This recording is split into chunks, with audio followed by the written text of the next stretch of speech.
Cette vidéo, je vais vous montrer comment vous pouvez réaliser ce genre de graphique où vous avez toute l'information d'une autre manière concernant un pourcentage atteint par les différents projets. Vous allez voir, c'est assez simple, il faut juste penser à certaines choses. On le voit ici, en fait, mon graphique, il y a plusieurs zones, hein. On le voit bien, il y a une première zone ici avec le nom des projets. J'ai évidemment une deuxième zone avec le pourcentage qui est pour le moment atteint. J'aurai une troisième zone avec ce qu'il reste pour atteindre 100%. Et puis j'ai ici ma zone où j'indique le pourcentage qui est pour le moment atteint. Alors, c'est très simple de réaliser ce genre de graphique et je vais vous montrer comment on doit faire. Comment y arriver, puisque on a dit qu'il y avait 4 zones. Pour le moment, j'ai une zone qui est déjà bien ancrée dans mon tableau, c'est le pourcentage. Mais je vais devoir lui réserver des zones en début de graphique et en fin, et puis la zone du fameux combien il reste pour atteindre à 100%. Donc je vais lui mettre ici un début, je vais lui mettre le reste et je vais lui mettre la fin. Tout ça, ce sont évidemment des pourcentages que je vais indiquer. Alors au début, je vais lui réserver une zone de 10%. Ça va être la même chose à la fin, je vais lui réserver une zone de 10%. Les 10%, en fait, à quoi ça correspond? Ça correspond bien évidemment à ceci, à chaque fois. C'est juste cette petite zone-là. Et le reste, c'est assez simple, c'est évidemment la différence entre 100% et le pourcentage pour le moment obtenu. Donc fatalement, pour le projet A, j'ai un pourcentage de 58% de réalisé, il me reste 42%. Alors, le graphique en lui-même, je vais faire une insertion, je choisis le graphique recommandé, je clique sur tous les graphiques, je choisis les barres, et je ne choisis pas évidemment le bar groupé, où je vais avoir une distinction de mes différentes zones, je vais prendre les barres empilées. Je fais OK, et donc j'ai ici mon graphique, je vais un peu agrandir, ça sera plus facile, je retire ceci, je retire ici le titre du graphique, et qu'est-ce que je dois faire? Alors, ceci c'est vrai, je n'en ai pas besoin aussi. Première chose qui m'ennuie moi, c'est que j'aime bien avoir ici mon projet, je de A à D, ici c'est dans l'ordre inverse, donc je sélectionne, je fais un clic droit, je fais mise en forme de l'axe, et vous avez ici abscisse en ordre inverse. Nous avons maintenant les projets A, B, C, D, c'est mieux. On voit ici aussi directement qu'on a nos différentes zones. On a le pourcentage, puis le début, puis le reste, et puis la fin. En fait, le début, j'aimerais bien l'avoir vraiment au début. Donc, comment est-ce que l'on fait pour modifier ça? Je pourrais modifier ici mes zones, mais je peux le faire ici directement à partir du graphique. Si je fais sélectionner les données, j'ai ici les différentes données, et ma donnée début, je peux lui dire, voilà, je vais la déplacer vers le haut. Et donc, je vais respecter cet ordre-ci, début, pourcentage, reste, et puis fin. Je valide. Et ça ressemble déjà un peu plus à ce que j'ai ici. Alors qu'est-ce que je dois aussi avoir? Oui, on sait bien, c'est que ici mon début et ma fin, ça doit être des bouts arrondis. Comment est-ce que l'on va faire ça? C'est simple, insertion, forme, et je choisis cette forme-ci que je vais aller dessiner.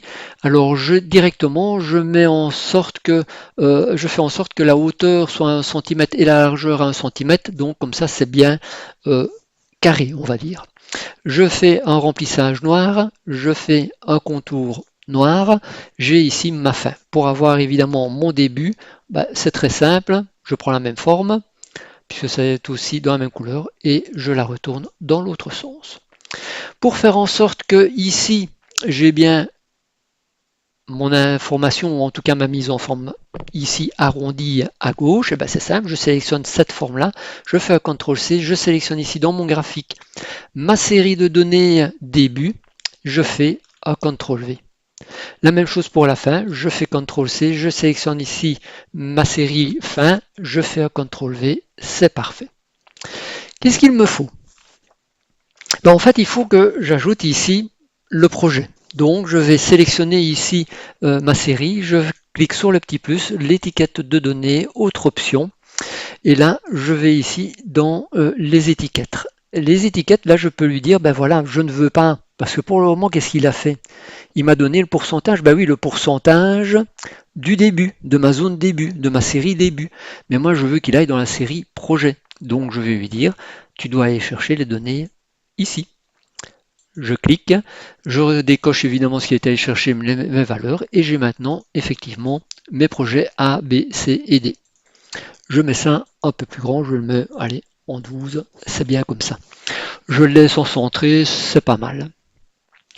Je dois faire la même chose ici, c'est que je dois avoir le pourcentage réel. Comment est-ce que je fais? Je sélectionne le petit plus, étiquette de données, autre option, et ici, valeur à partir de la cellule. Évidemment, ce n'est pas les valeurs qui se trouvent ici dans la zone de fin, c'est bien les valeurs dans pourcentage, donc je sélectionne ici, je valide.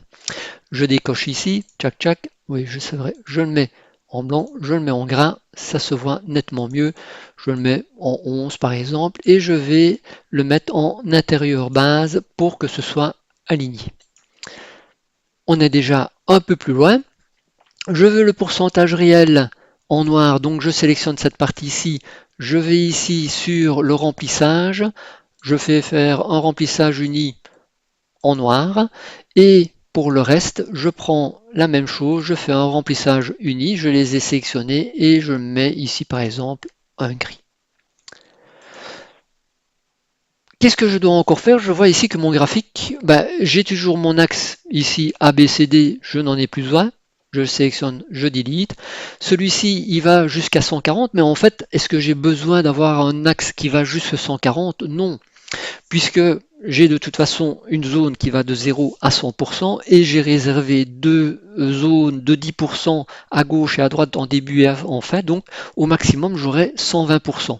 Donc je vais aller le forcer ici sur les options d'axe, et je vais lui dire le minimum c'est 0 et le maximum c'est 1,2 puisque c'est 100% plus 10% de début, 10% de fin. Je valide.